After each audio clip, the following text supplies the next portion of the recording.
Sa ngayon ay makakausap po natin si Dr. Jose De Grano, ang presidente ng Private Hospital Association of the Philippines. Magandang gabi po, Dr. De Grano.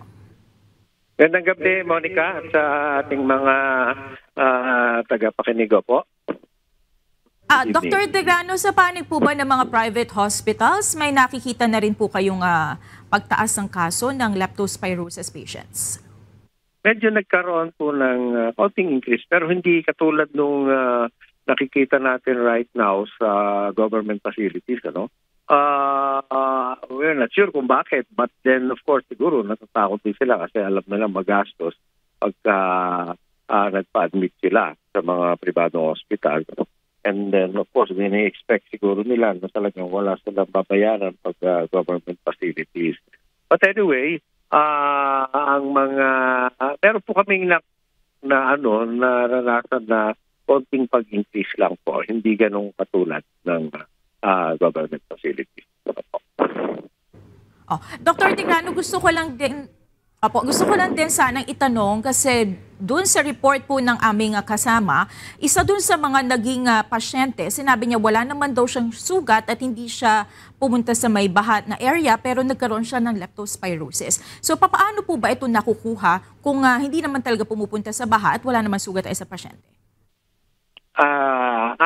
Ang pinagmumulan po of course yan ay ihi ng halimbawa ng daga ng mga hayop, doon po pumupunta ang virus ng leptospirosis, And then yun po kahit nga po siguro hindi kayo lumusong sa mga baha, And then pero naka-encounter kayo halimbawa ng mga bagay na mayroong virus na yan, pwede kayo mahawa, halimbawa po, meron po doon before na kahit walang baha, umiinom sila. Kita niyo yung mga soft drinks can, di ba? Doon minsan yung mga storage lang sa ating mga likod ng bahay, ganyan. Then pag uminom kayo, minsan hindi niyo na pinupunasan o basta kayo iinom pagka tinanggal niyo yung opening nung soft drinks can na yan, dire-diretsong pag-inom nyo.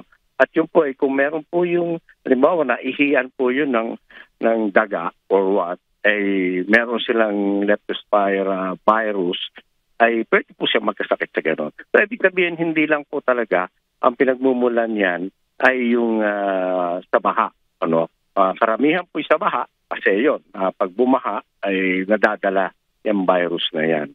Pero pwede po rin, actually, pwede rin makahawa yan. Dun, halimbawa, ang mother ay meron at yung anak niya dumedede sa kanya, pwede makahawa po yun. Yung iba po, kung may ginamit kayo na naihian ng mga katulad niya, ng mga daga, ay posible pa rin pa kayong magkaroon niyan. Hindi lahat po ay galing lang sa baha. Ano ba, Doc, yung mga first signs na ang isang tao ay nakakuha na ng leptospirosis? Ay para lang po yung initially flu. So yung mga ubo, sipon, lagnat, ganyan. But then nagkasakit ang katawan, mga kasukasuan, nagkakaroon minsan ng parang conjunctivitis or sore eyes. And then yung iba, susuka, nagtatae, ganyan. At yung iba naninilaw. Pagka po minsan naninilaw, ibig sabihin medyo naapektuhan na rin siyempre ang ating yung liver, And then pagkakaroon po ng ganyan, minsan nagkakaroon din ng komplikasyon sa kidneys, So yun, kailangan pong i-dialyze pagka gano'n. Mm-hmm. At Dr. De Grano, wag naman sana, pero kung sakali man na magkaroon nga ng pagtaas ng kaso ng leptospirosis, handa naman po ba ang association po ng mga private hospitals? Open naman po ang mga pribadong ospital kung magkaroon ng spillage o yung mga sumobra yan, Meron naman po kaming tinatawag din na mga basic accommodation sa atin at pagka-emergency po, tatanggapin naman po sila. Yan naman po yung kino-cover din ng PhilHealth. So, itatag lang po natin sa PhilHealth. Huwag lang po sila, siyempre, pupunta doon sa mga matataas na room. Siyempre, mas malaki po ang magagastos nila dyan. Pero kung doon lang po sa basic or ward accommodation, baka kaya na pong sagutin nyo ng PhilHealth. Mm-hmm. At bago po namin kayo pakawalan, baka may huling mensahe na lamang po kayo sa aming mga tagapanood para maiwasan ang pagkuha ng leptospirosis.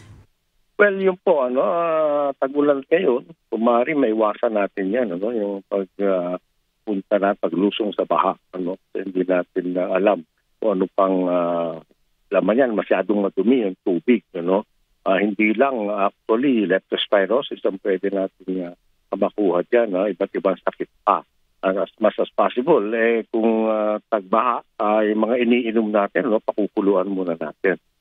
Hindi lang po yan, kailangan after yung tagulan po, linisin ang paligid. Kasi dito po nagmumula naman ang pinagpupugaran ng ating mga lamok, na pwede pong magdala din ng dengue. At isa po yan, dengue rin, ang isang binabantayan natin na maaaring tumaas after itong tagulan po. Alright. Maraming salamat po sa inyong oras, Dr. Jose De Grano, ang presidente ng Private Hospital Association of the Philippines, at magandang hapon po muli.